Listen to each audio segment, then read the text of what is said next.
So good day everyone. This is my speech about how water pH influence agricultural practices. So water pH and buffer play a big role in agricultural by affecting soil health, plant growth, and crop yield. So water is essential for plant as it helps them absorb nutrient from the soil. However, too much or too little water can harm crops. Poor drainage can lead to root, while drought can cause wilting and lower yields.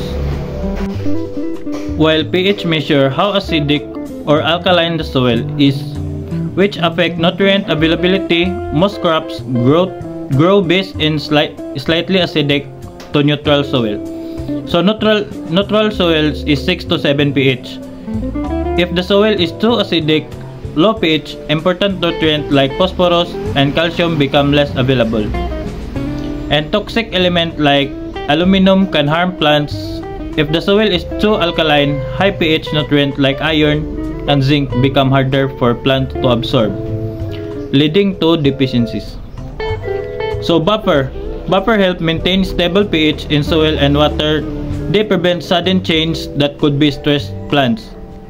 For example, lime is often added to acidic soil to raise pH, while sulfur can be used to lower pH. In alkaline soils, neutral buffers in soil such as organic matters and clay also help to maintain a balanced pH time.